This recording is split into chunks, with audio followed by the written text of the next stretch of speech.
This is so helpful. Yeah. I just take my mask off for a minute. I actually have to step outside for a minute and just breathe it out. Hi. Hi, Allison. And we're yanking this closer. Missy, you muted there? She's muted. About wearing the mask, we're talking about needing to breathe. I don't even know. Can't talk about all these things. I don't share, Randy, I don't share documents. So either you get them or don't, or you listen or not, meaning like I don't do the whole screen share if I'm teaching live, which, what time is it? Oh, I see, Randy, you wrote to me. I apologize. I didn't see that. Well, you're here, so we're good to go. 103. All right, I'll start. I'm not teaching. We're not going to have class on the 22nd, 23rd, for the next 2 weeks because of the holidays, the school break, excuse me. And then we're back on the 5th, I think, of January. So, okay. We were doing a bit of prayer, meaning not like, huge concepts on prayer, but reviewing some of them with some basic concepts. And I have my notes here because I wanted to, I feel like we've only got only one new person. No, I'm thinking of like where, no, I will. Part of the job of this class when we started was to build our understanding historically and spiritually of where we stand with God, how we understand God, why the Jews have such a strong and distinct connection. And we did some of that work together. So as I always go back to that, I try and figure out where we're going to go next.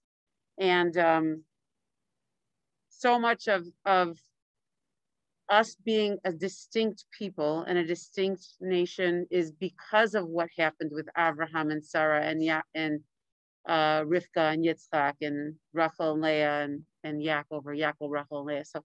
So I decided that we are going to move on a bit to some of the understanding more about who these people were. And as I said last week, which I don't think I brought it with me because I forgot to print it, but it's not a history book.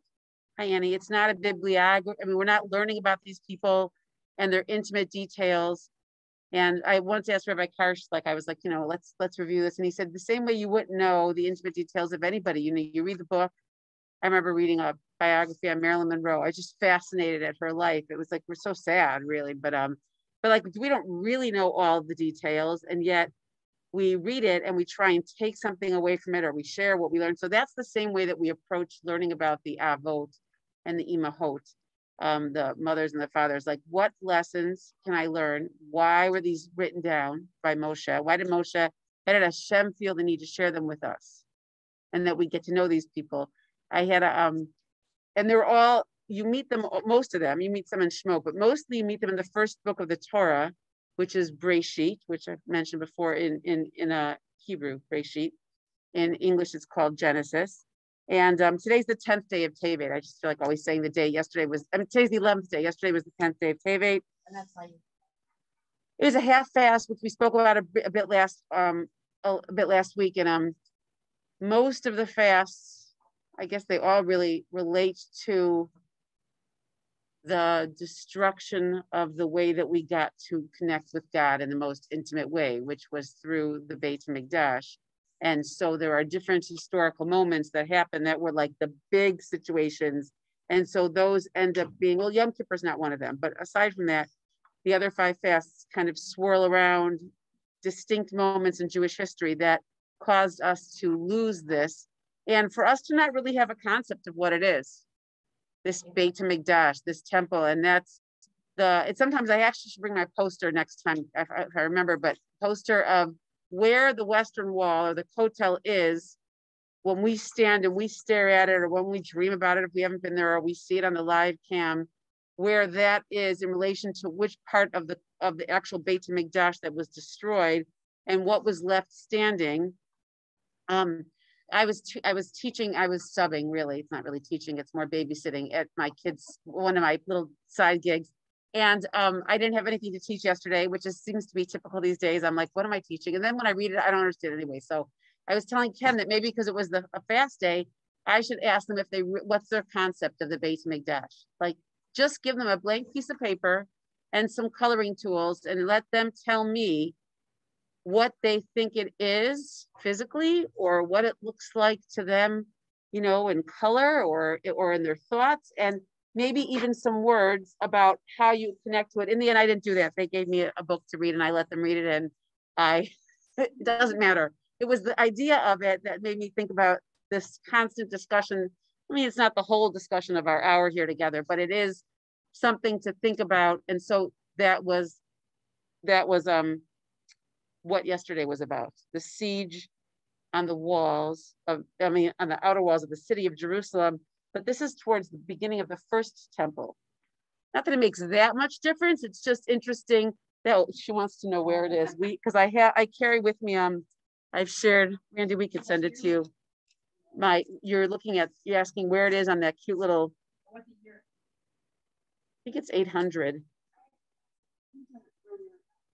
Okay. I mean, I don't know if she's, I mean, I don't know. You're talking this? Yeah. That is, okay, that is the story of Purim. So it's 539. It says the Persian rule and the construction of the second temple. So it's before the construction because it's part of the acts that led up to the destruction. And that could even be, I mean, I'm not going to do this, I don't think, but when people learn full time or when they learn for a certain amount of time in yeshiva or seminary, or even if they just go to a Jewish high school and they learn a lot about these pieces of Jewish history, it's interesting and it's part of the whole learning, what we call about learning Torah. I think Eve mentioned it yesterday, that one of the 3 things that the world stands on is the learning of Torah. And so it's interesting to hear about and to know about, but it's the actual details. I mean, we could, but I don't know if it's a good use of our time to really get into it. It's just, we were sad yesterday and we didn't eat any food. Yeah.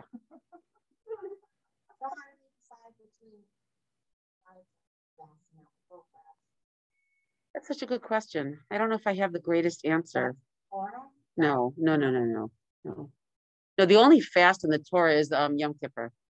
That is the only one where it's mentioned, really. But because it's so crucial to, and we haven't learned a lot about this, but to understand that there is an oral law, or it's Torah shebiksav, which ketub means to write. So Torah shebiktav, I should say it like that, and Torah sheba peh. So peh is a mouth. And we say that we received both of these at Sinai. And so one was what Moshe took from Hashem and wrote down. He did not write the Torah, he just recorded it, and did bring down the 10 Commandments. And at the same time, he also brought down the whole description of what this was going to be, which is part of the relationship. This is so not what I was talking about, which is great. Don't feel bad, because it's like, I love that stuff. I mean, I love the questions, and I was sitting right there when I first started. And when I continue, I mean, as I said many times, even last night, this Menachem Begin movie, I was like, wow, I forgot how much I forgot like about him and his part, and just and that's a little bit of a different discussion I want to have just about this emotional attachment to Israel, which Julie and I spoke about after the film last night. Allison, if you can get a chance to see it, I don't know when it's coming back, and Randy also, L'chaim Center, I don't know, or this producer brings these films through America quite often. It's going out towards the college students now through an organization that he has, who's an Open Door Media. That's what it's called. And it's not DOOR, it's DOR, like generation. Very clever. But so we were getting back to this. So to understand the places of where Moshe was in the bringing down this ethical lifestyle and this ability to connect to a God, one God, who will be our God, and to develop the relationship that started back with his forefathers, Abraham. So you have to really then be able to carry, which we have not really talked about, what the oral law was, the Mishnah, and then how the commentary started to build, and the fact that it was not written down because it was an oral law. It was given over, and it was not recorded until after the destruction of the Second Temple, which, if I found my map, Lauren, is around Rome, if you find the word Rome. So we're talking about a relationship that Moshe had, and we read a lot about this when he sets it up in Shemot, in the second book, And then we return back to Moshe and what happened in his life. It's actually like a bit of a review of what happened in the Torah in the 5th book, in Devarim. And so we learn a lot about how he had to set up the nation of Israel who were traveling through the desert and all of the challenges that came. I mean, it was not like a happy party where everybody was in utopia. It wasn't that kind of experience. So when you understand, when we start to put together the written Torah and the oral Torah to understand where they both were, and then to find out the response that history has, no, not history, the way that we went through history and the way we responded to history for future generations. So I actually wrote down, I'll get to you, Lauren. I said that I would collect words. And so even though I have it printed, I was going to show you what I'm collecting. I'd rather just send you the link. But as we go through, so we don't forget, because we have to kind of come back to them. A lot of these are words that are either mentioned quite a bit by me. I hear Eve mention it, and Ellie mentioned them. We're going to go with what they mean, and then I'm going to show it to you in Hebrew. But Chazal, I don't know if you've heard people keep saying Chazal or sages. The sage, which is funny because in my daughter's play this year in Rapunzel, the sage is like this wise, what's it called? I don't even know what to do with this. A prophet, right. So the prophets are not Chazal and not the sages. We have to understand, not we have to, I will hopefully be able to share with you where they fall and why their recording of and then continuous commentary on the oral Torah and the written Torah becomes so relevant. And so in that time is where the fast days, it's like, I guess they looked at, let's say, this is my example, I don't have it for sure, but 20 of the different dates that were leading up to are part of the destruction of the temple. So if they say, well, we need these to be remembered so that we shouldn't forget, because that's a constant theme in our life is I need to remember so I shouldn't forget, right? I mean, it's even with the Holocaust. Like we shouldn't forget, never again. Menachem Begin was screaming that from the podium. I mean, he wasn't screaming it to us, but in one of his speeches, he was actually screaming that to the people that were listening to him. It was like fascinating, but they picked certain dates. I do not know the history behind that date. And now that you bring it up, like I would love to find out actually why it is, because there's one in the summer also.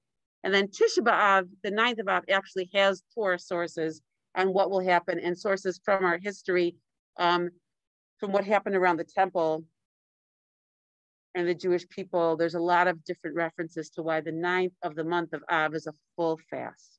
Okay, that was yesterday. Today's the 11th of Tevet.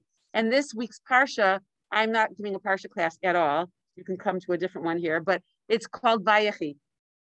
And so it's the last one in the book of the first book of the Torah. And then the week after, we're going to go on to the story that we learned about with Moshe. Vayechi? No, I don't.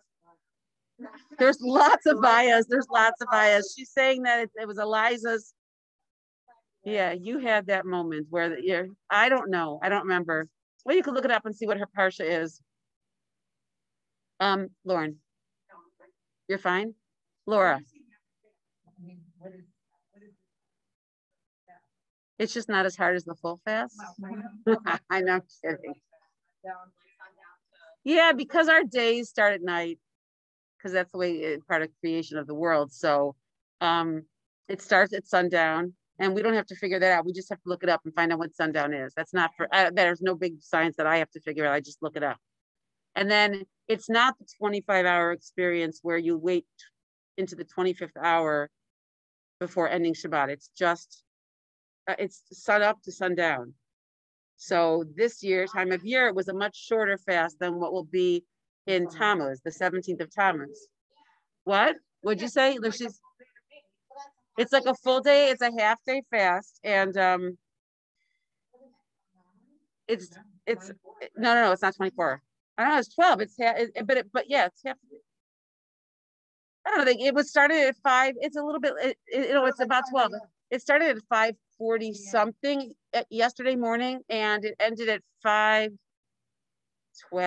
5:14 something, which was very exciting because it was much earlier than. You mean you thinking of a 24-hour fast? Is that it? Okay. Oh, you know what? I'm sorry. I didn't say it right. I'm sorry. It's sun up to sundown. You know what? There's certainly, you could learn a lot from the Talmud or the Gemara on all of the reasons and the laws on how fast. There's a whole section on fast. I didn't learn it. I don't know it. Sometimes that's where it is. I just did it. Okay. And I don't like the long ones. And it's supposed to be that you, by giving up something of yourself, you stay connected to what happened to us. That's a different discussion, because some people have a very hard time with fast. They're like, there's nothing meaningful here. I'm just hungry and in a bad mood, you know. But what? Get a headache. Okay. I wanted to review another. I added here. That was interesting. Not interesting. We say it in the morning, but so I think we handed it out. This would be one of the next pieces that we say as part of the basics that you would say in the morning upon arising or getting around to times for tefillah. And it's the last part of that before I move into like the major part of Shachrit, of the morning services or the morning prayer services. So these are it's called Birchat HaShachar. It's blessings of the morning. So here it says morning blessings, excuse me. And I have Ruchi's copy. I just was going to show you this, like there's so many books. This one is not alive anymore, but Rav Shimon Schwab, and I actually was very good friends with his children and grandchildren. I still am. Some of them were like, I used to stay by them all the time for Shabbos, but and he came from Germany and got out right before the war, which is a whole beautiful story. You hear them and you get chills. But so he's got a beautiful but very intense book for even me to learn on prayer. And so I did look up kind of a little bit of what Rabbi had to say. Trying to get my, you know me, I can't get myself organized, which is probably fine anyway. But these are the morning blessings, okay? And it's considered like a way to wake up and walk through your day.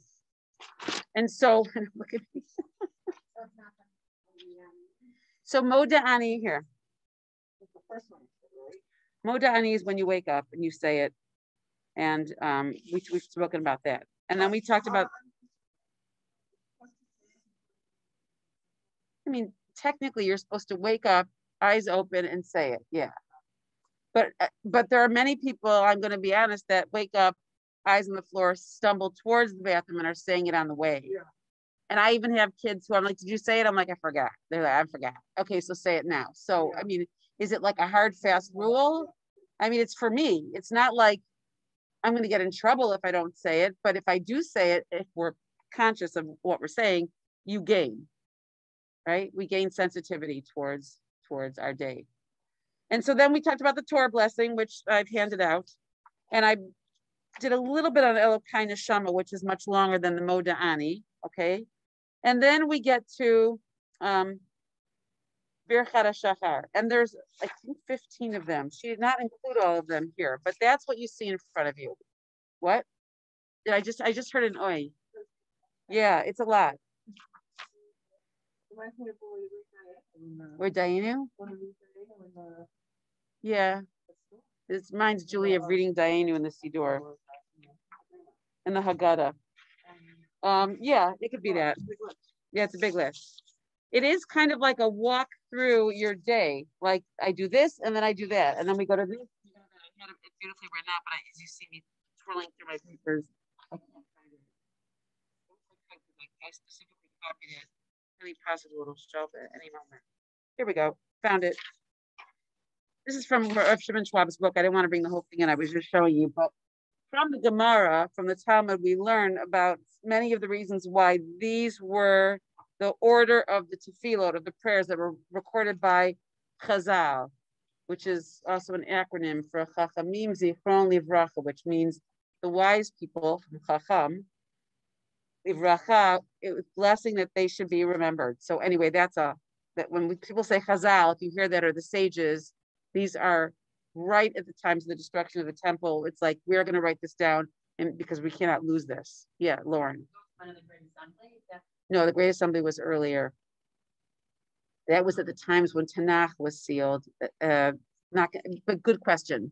I know. I see she asked if those are the people. Oh, hi. Hi, honey.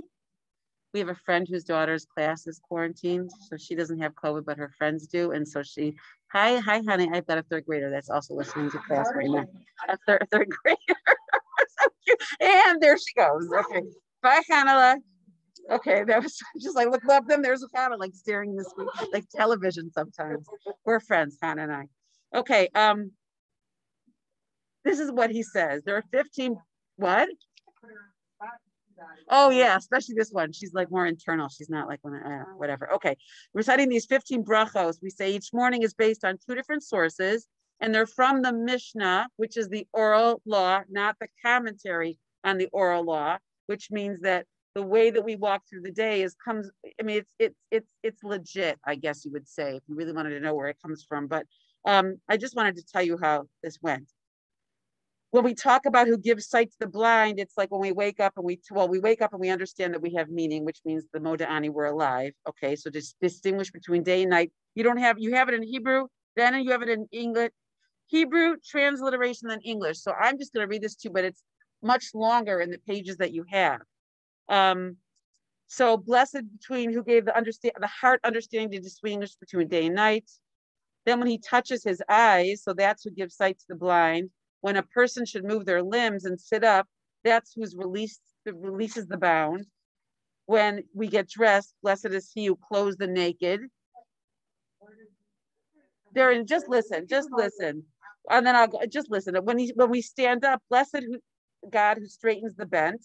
When I read this, I was like, oh, that's an interesting progression. And Ricky Koval will talk about it here also, but a progression through the order of these blessings. When he stands up, okay, straightens the bed. When we feel terra firma under our feet, who spreads out the earth upon the waters. When we take a step, blessed is who firms our footsteps. When we tie our shoes, blessed who has provided me with every need. Feel confused? It's a lot of prayers all day. It's a lot of prayers all day. That was the comment. And I'm confirming that it's a lot of prayers all day. I don't say them all. And I know that, like, I know Ken, if I think about the people in my house that do say more of them than I do, that's why I mentioned him. But let's say Yaakov. I mean, a lot of it is by rote, and a lot of it is without, I'm sorry to say this, like I should turn off the recording, but I can imagine that a lot of it is said without remembering or meaning. And what happens is you get a spark every once in a while, and one goes like, oh, that one makes sense. Like the bathroom prayer, which is a moment like that. There are aha moments around that one. We talked about it also. Yanni and I talked about it on Shabbos. But by the way, yeah. After she's asking if it's after you wash your hands, which it is.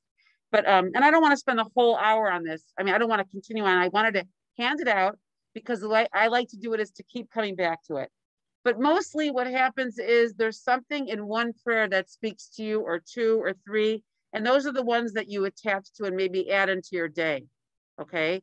And maybe people are adding more in, or they're saying the entire service, but they're not really present, or they're thinking about what is on their to-do list for the day, which does happen quite often.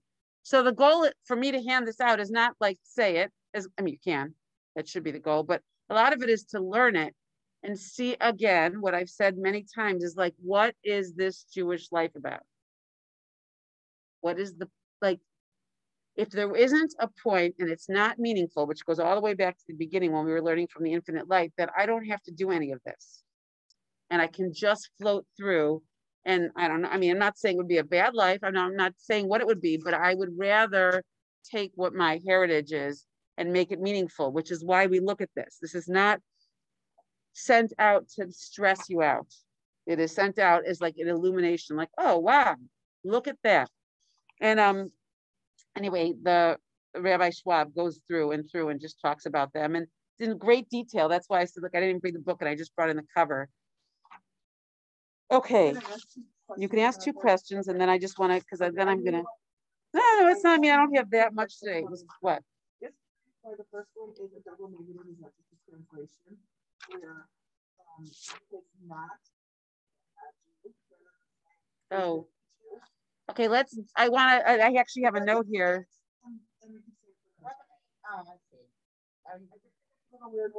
Just know, I just want to share with you, and some of you may know this, but the Hebrew word for nation or nations is the word goy.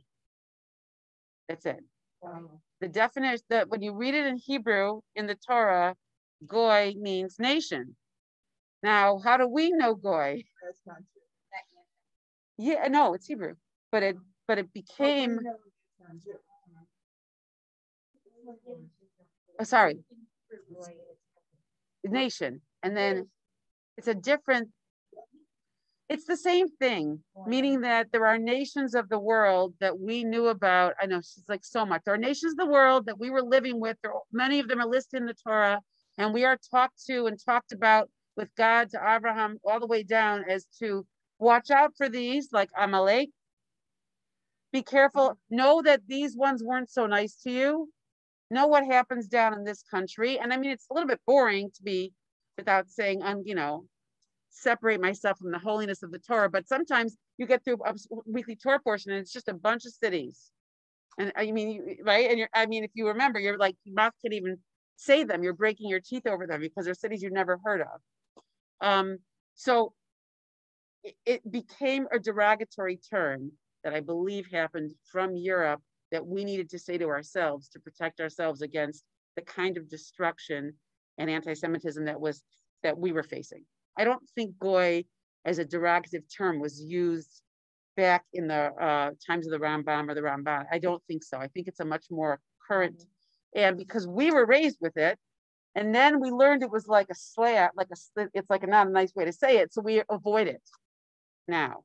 I mean, you don't really hear people calling this a goy, like or goyish, so goyish, like mayonnaise and bread. If you watch Mrs. Maisel, which Ken is watching, I'm laughing again, but I'm also shocked this time around. Well, it's so Jewish without being Jewish. It's so without, because they're like, oh, they're eating their pork and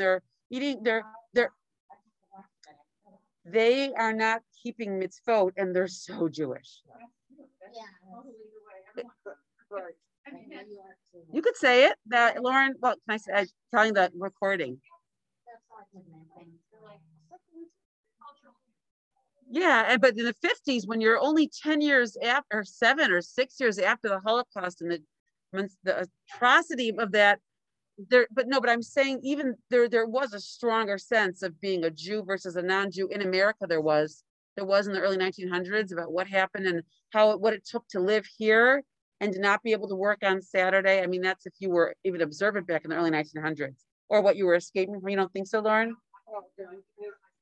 Okay, so we're just talking here about our families and whose family is what. I mean, some people here's families were way more attached or had grandparents as Holocaust survivors, which is what keeps the attachment. I didn't either.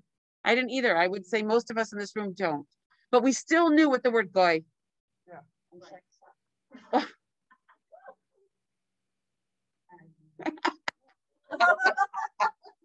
I have a friend here who's converting, so I didn't want to say to myself, so thanks, Stacy, for being Stacy. Sorry.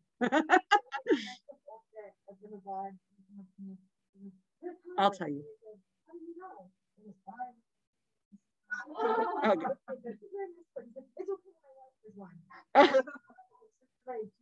She's telling a funny story about someone calling her a shiksa. I can tell she's a shiksa. It's a tough call because we've already discussed a bit about what Abraham did on his own, what he and his wife together did. I was reading a lot about it this morning in preparation for this. It is quite fascinating to read even more in detail. Again, not a partial class where they're racing over and trying to give you a couple main things, but to go through and like, wow, this is fascinating. And what are the main things that Abraham and Sarah did were convert people. I don't know if they convert, they didn't convert them, like, I guess, out of paganism and idolatry into monotheism. I don't know how exciting paganism is. I don't think they define themselves as, I am a pagan, I am a monotheist. I don't think they thought about themselves as such. It was Abraham's way, which then distinguished between different ways to live life, where you do live with the monotheistic, with a view towards one God, which Abraham brought in. So their work of bringing people into Judaism was one of the main, we learn a lot from it. And we talk about how great it was that they were teachers. So it's a tricky one, Annie, when we discuss, conversion here or in general, because it's a part of our history. Anyway, I don't know, I want to say this, but sometimes people say, they look at a convert and they go, I don't get it. You're dying to get in, and we are all dying to get out. I it's the most beautiful thing. Okay, but now we're talking straight to Annie, just letting the crowd know. You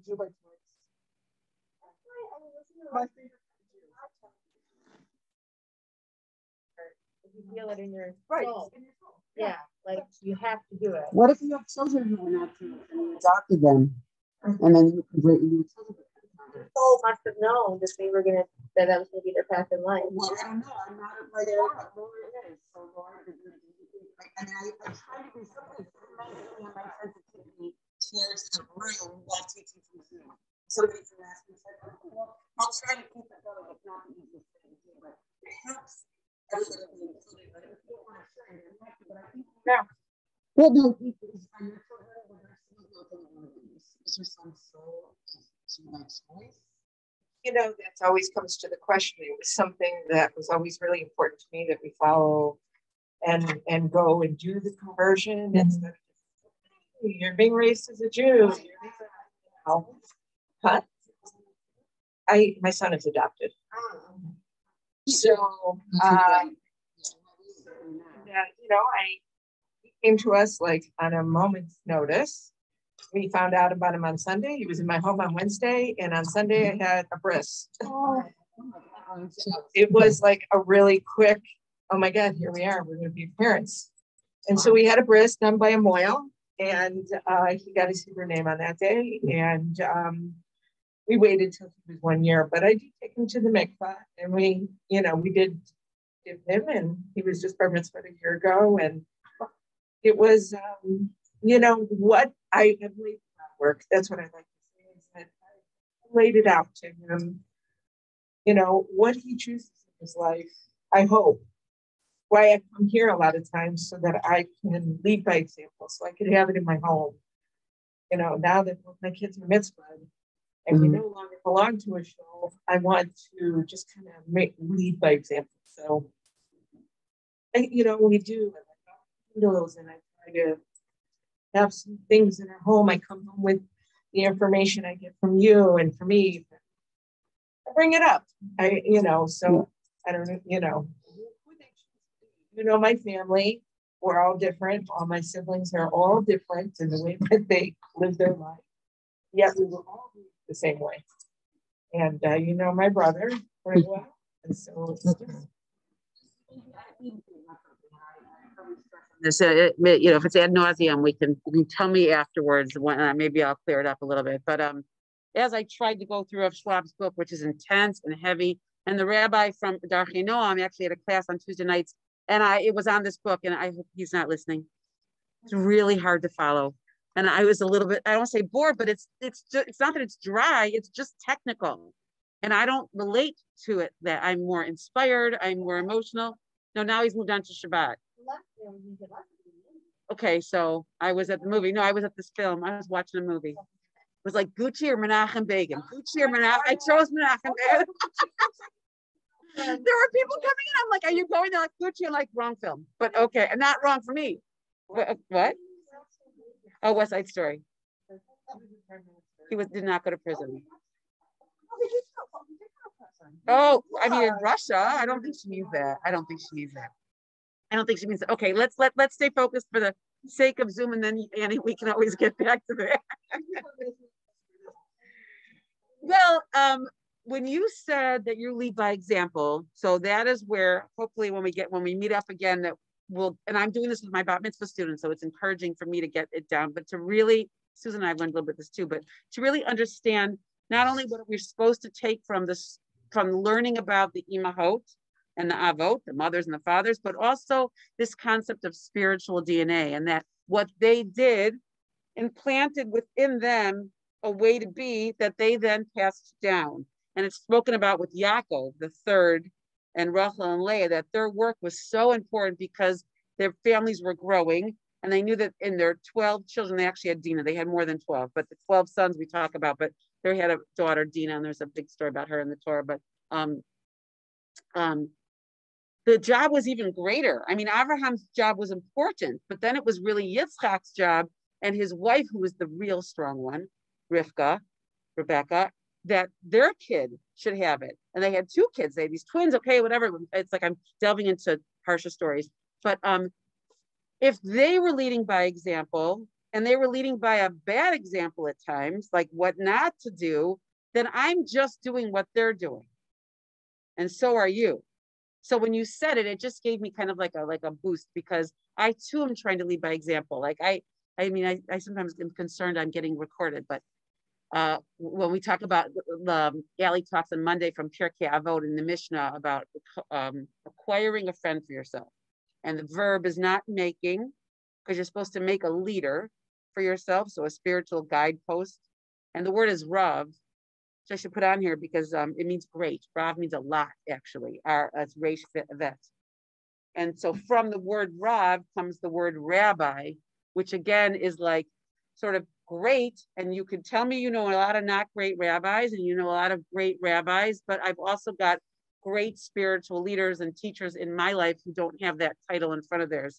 But anyway, I was saying that it says Pnei Chaver, so acquire for yourself a friend. And she mentioned something I never thought about, which does not say Chaverim. It's not plural. It's not more than one friend. It's just a friend. And what's that friend supposed to do? I mean, you can get manicures and you can have margaritas, but that's not the goal. It didn't mean that.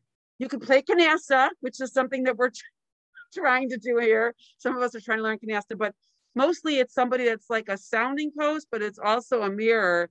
And they're like, gonna give you some feedback and call you in when you're, when you're heading out, and you got to not mind it either, which means you have to acquire it, and you have to almost like, I accept the terms of this friendship that you're going to sometimes be harsh and tell me that and so I was snarky about something this week.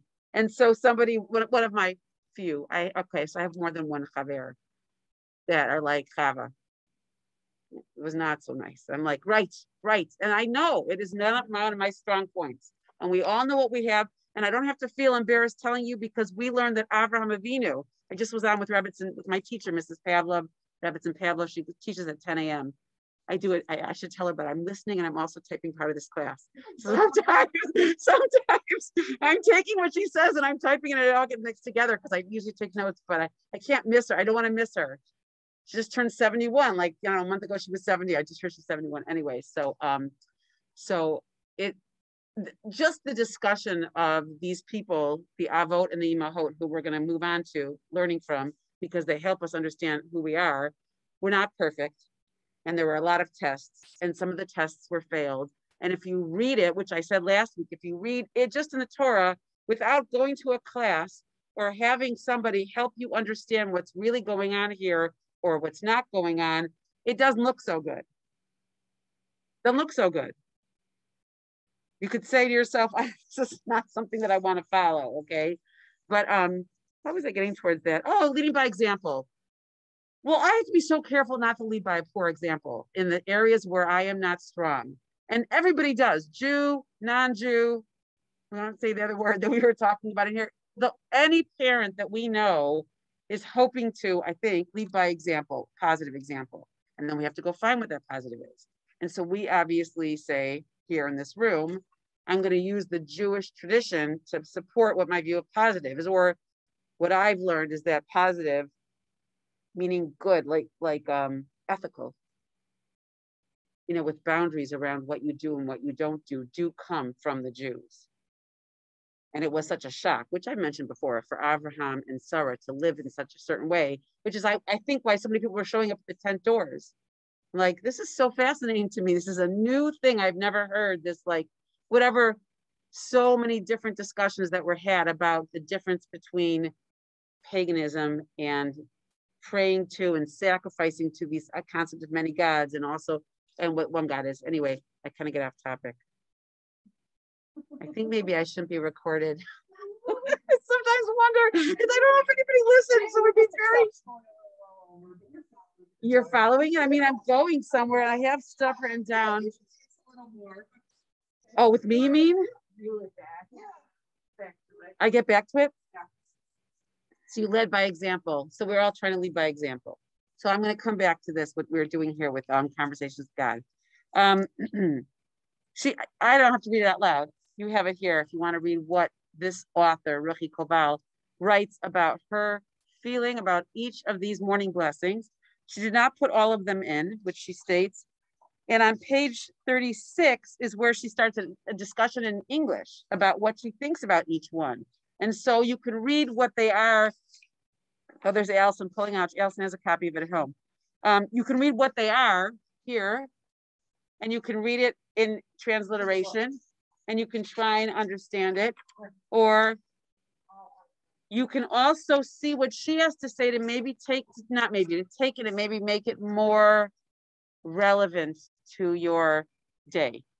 And you don't have to do all of them. You don't have to take all of them.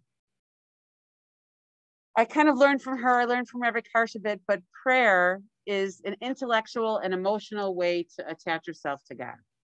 And so there's pieces in here that are pretty intellectual. Like, I'm really glad that I have this and I have that and I have this and I have that work, okay? It's like a thought process, but there's also an emotional attachment that this brings up. Like a passionate, sincere, I have love of God, a craving for God, a craving for a connection and a feeling of being held by a higher power. And we spoke about it last week, being that prayer is really called an avoda shibalev. It's a service of the heart. But there is a lot of thought that goes into how we approach prayer and what we do with it. So without going through all of them, this is what I wanted to put out there so we can come back and review a couple of them at a time. I think that I just want to end with what I was surprised about last night, and then we reconvene. We can start learning more about. Yeah. I mean, it's important that you do Abraham and Sarah at the beginning from the Parsha Lech Lecha. I have this one book that I'm just going to show you. I'm not going to read from it, but this was on the shelf at Darchei Noam, Unlocking the Torah. There are like hundreds and hundreds of books in English that break down what that author thinks and what they're understanding from the commentary. I mean, this is like thousands of years of written down heritage and views and comments about what's happening. But this guy is current. He lives in Israel right now, and somebody donated it to Darchei Noam. And actually, we were there one night, and Ken found it, and he started reading it, and it's become our favorite book. So the only reason I bring it up is because I was reading from it to try and understand. I like the way he writes. I can relate to who he is. Rabbi Golden. I'll share some of it from here. This is not, I'll get a parsha. This is just to get to know who they are. But sometimes you can't read what was written thousands of years ago. You have to see what somebody today writes about it so that you can understand it and you can relate to it. Otherwise, it can be very dry. Okay, this is the last thing I want to end with. I want to end with this film because I'm crying through the whole thing. And why am I'm like thinking to myself, the woman on the left of me was not crying. Ken went with me. He was not crying either because he knew the whole thing already. Because he had it. No, I'm kidding. Sorry, we're making a joke here about my husband to the crowd. But he hadn't learned anything new. Again, I mean, did I know that he was from, did I know? To see somebody who's so involved in the rededication and the reestablishment. We did not found a state, did not discover, we did not acquire a state, we got it back. And to learn of the history that happens and sort of, I mean, there's many other players in the history, that most notably Theodore Herzl. But I mean, Menachem Begin was much after that, but well, he was born in 1913. But anyway, this attachment to, this desperate attachment to having back our land, and that it's not only having it because we were without a homeland, and it was a reaction to what was happening in Europe before the Holocaust. That were these Zionistic movements that were happening in the late 1800s, that a lot of the Jewish students and youth were going towards, and they were moving to Israel in the 1800s, which I did not know that when I was growing up. I thought, this is a story of 1948 and forward. It's not. But to read about this Polish / Russian. I couldn't quite figure out from what country he was from, because he started off Polish and then it became Russia. And then he was in that, what, Julie? Polish to Russian, you would say, I'm on the dates. Oh, Because the borders changed so much that where you're from. Yeah. I mean, you know, like, I don't know how important it is. Yeah, it was more that here's a person who has a background of of being a survivor. I mean, they had to run away, but then he ended up in a Russian prison. And the woman that he met when he was 19 and she was 17, his wife, she sent him a little note inside. Was it a piece of bread? A bar of soap with 3 letters that stated that she was making Aliyah. It was Ayin Lamed something. It was like Ali. It must have been a hey. And those were to tell him that she's leaving wherever they lived, which I can't tell what part of the world of Europe it was, and she was moving to Israel. Okay, why do we cry so much, or what is our attachment to Israel? Why did he fought so hard for the connection of Judaism attached to Zionism? It was not just a place for the Jews to go, which is part of what the founding of the Zionist movement was, but that it also attaches itself to our history. He talked about it all the time. He wore a kippah. I mean, he was very connected to it, and I just found it to be so emotional. And I was thinking about sharing it just because it was very, it was a, I don't know, it was like new again to me. And what is it with us? Like we could, I don't know. Do you think that other people from other countries are this emotionally attached to their homeland? Maybe. But is it like memory, or is it like have we all been to Israel here? All of us, right? Yeah, that's, she knows. I'll get there. Maybe you guys could share, like, what are some of your, I mean, we don't have to share our thoughts and our feelings about Israel. And we talk about it sometimes ad nauseum, like we do talk about it a lot, but it is not a small deal for us. It is not a small deal. It is not just a part of, it starts with Abraham and Sarah. They both together leave Kasdim, because God tells them to, and they travel up to this place that he tells them. And half the time he doesn't even tell them where they're going. They do that Jewish thing where they're like twirling through. The same thing, wandering Jews. He was wandering as well. I actually have a map of it. It shows exactly the way that he wandered. He and Sarah, and his nephew was with them, Lot also, but and many others. But this wandering towards Canaan, which then ended up being Israel. And then I actually, I'm not going to share it, but I have many of the sentences in that parsha, where God says over and over to Abraham and Sarah, you will be a great nation. And most of you have heard this. You'll be as numerous as the stars in the heavens. And if you can count the dust of the earth, which you can't, you will be like the dust, not like the dust, like the sand. Sorry, not the dust. That's something different. The sand. And that I will give this land to you, and this land will be yours. And then later on, we learn that he actually purchased parts of it. You want to leave, like, you don't want anything for free, because anything for free can be taken back. And so we just also learned about Abraham's connection to this land, and God told us this. So, okay, we'll bring it up when we get back together again, but just to see somebody in film and to remember all the stories that were of my youth. I was 10 years old when all this was happening, or we were 10 years old, but I didn't pay that much attention to it. I mean, he was like with Jimmy Carter, and that I even said, I go, Ken, wasn't this guy Anwar Sadat? He hadn't come up yet. Yeah, wasn't that with Anwar Sadat? Like, that's how detached I am from the history. He says, yes, Wendy, it was Anwar Sadat, I mean, they were right. Well, that's who he was trying to make peace with Egypt. That's much after he got there, and after he won. He's got a really checkered, I mean, it's a peppered history, right? You would say, just about the destruction of where the British were in the King David Hotel. Doesn't matter. A lot of history. I mean, it matters, but it's more like this intense emotional feeling that comes up, whether it's when you land and you cry when you land, when you get to Israel, or the more that you learn about it and the more that you go, the more that you realize that, like, you could be American or French or South African or whatever all the pieces are, and yet we still see that this is ours. It's our homeland. It belongs to us. It's very intense. And it's something we have to work on. If we don't work on it going forward, it's slipping away. So All right. I think that's it for today. Did you ask me any questions?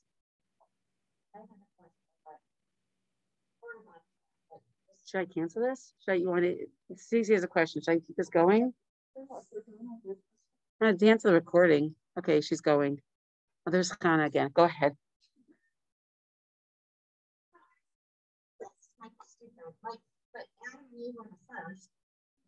People, not Jews. Okay, so then, who were their children? Cain and Hevel. Abel's Hevel. Cain and Abel. I don't even actually know I'm saying it. Cain and Abel. Cain and Abel. That's what it's called. Okay. Yeah, there's a certain amount of generations till Noah, and then from Noah down to Abraham, and it's laid out in the first book, in the first Torah portion in the first book. So in Breshit, which is the name of the first Torah portion, in the first book, which is also called Breshit. So it's like you need a map, and actually I've got some good maps that go throughout history, but also tell you what the Torah is, what the prophets are, what the writings are. If you don't have that map in front of you, and if I should say, if I don't have that map in front of me, even I can keep getting lost. I just looked up this morning. I have to turn this recording off. How do you stop recording it? Oh, I see it up here. Okay, I want to cancel the recording. When I was learning about the different blessings, several of them are from different prophets. So when it was concretized as how we are going to approach our day while keeping God and the gifts from God, from just being alive in check, some of it come from Job, and some from Isaiah, which is Yeshayahu. It's like you have to like. So then I was like, okay, I got to go figure out where they are. Like, I know where they are. I know that they're in prophets, but I wanted to see where they were. And then there are things from King David, which is Tehillim, which are Psalms. And I don't like, I'm like, which book did David come from? Like, I knew I had a feeling it was Shmuel. I didn't think it was Kings, which are some of the names of the books. He was a king. It is from Shmuel. But even me, who I don't have a day school background. I didn't go to junior high and high school throughout with Jewish life. I mean, this is much later. I couldn't remember where King David was from for a minute. So I looked it up and I figured it out, and I feel a little stronger, and I guarantee I will forget in 2 weeks or 3 weeks, and we'll do it again. Okay. When I give you a link, if Julian helps me send out a link, Torah Chaim, I keep going back to that. It's even when I always put it as like a hashtag underneath something I post, but what I'm describing that I had to do to find out where King David was, and yes, it was Wikipedia. Okay. That is a living Torah. That is me wanting to know. And she's laughing at me, wanting to know where it's from. So the dumbest question that you think you're going to ask is always the smartest question, because somebody else doesn't know it either. And it's never going to be forgotten.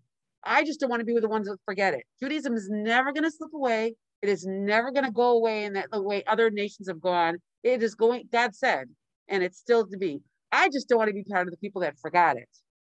Why is it?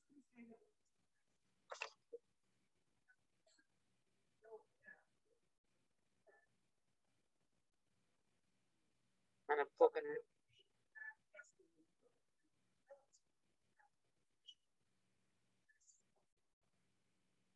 it. Does anybody have a comment on that? I don't know.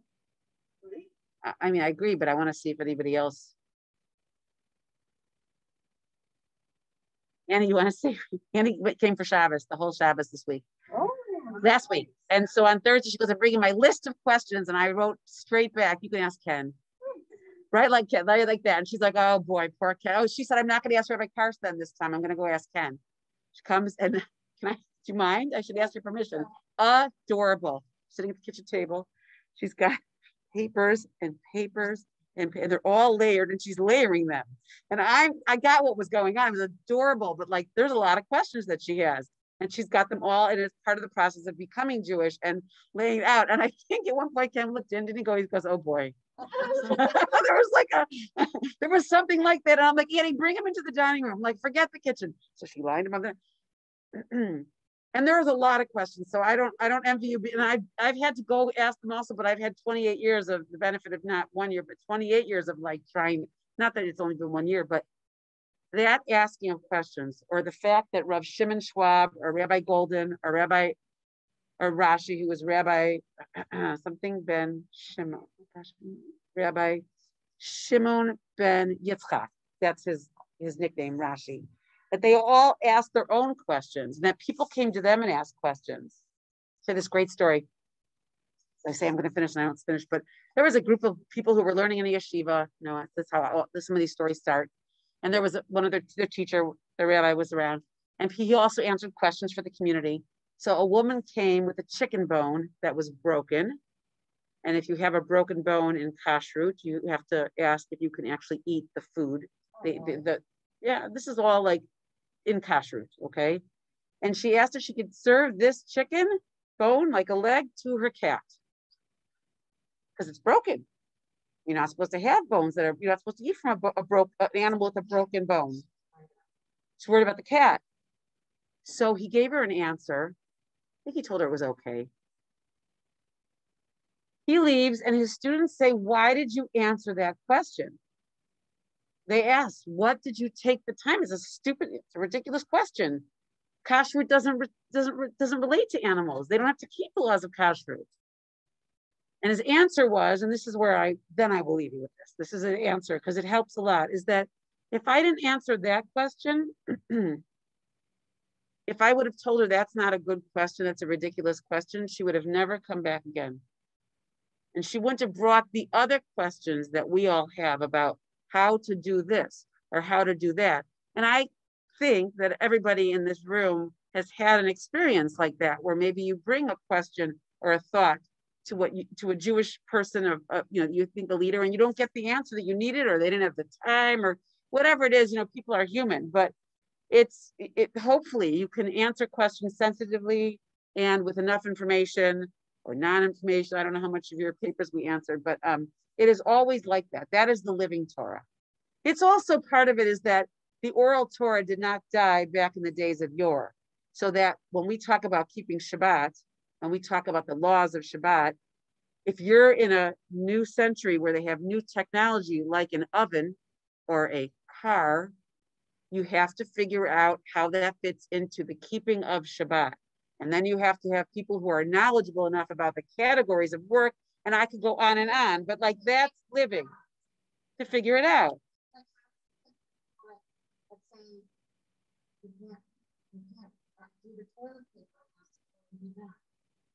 Oh, well, that's a good question. She's asking how you pick the people that say you can't like cut the toilet paper. Why is that work? Okay, that is a different class. Why is that work? When I first started, they said, you can move your furniture around all day on Shabbos. You can rearrange the whole room. I mean, you used to say push a couch, okay? That was this example that was given to me. But I could push all of these couches on Shabbos. Well, I'd be sweating. And my hair would be a mess. Not at all. Rearrange away. Can't cut a piece of tape. Cannot cut. Or write, or whatever. There are 39 categories that find work that are mentioned in the Torah right next to the discussion of building the tabernacle and dedicating. And from there, we know, or you have to learn in order to believe it, that those are the 39 categories of things that we don't do in order to honor the Sabbath and to keep the Sabbath that God wanted us to do, because he stopped and he chilled out, God, and so will we. I mean, it's not so it's not, if you have little kids, Shabbos is not relaxing. I've actually had people say that. Oh, you said it to me also. Yeah. You also like this is it's a lot. I mean, they're just little and they need a lot of attention, and you're going from one play date to the next and they're running in and out and they're hungry, and you're like, at the end of Shabbos, you're like, okay, now I need a rest. So it's not exactly like laying in your bed, for 25 hours with a novel. That would be like a vacation to Florida. This is something different when it comes to creation and creative work, and my belief in, attachment to, and declaration of my relationship with God and God's relationship with the Jews. Okay, so done. Bye. Enough. I do.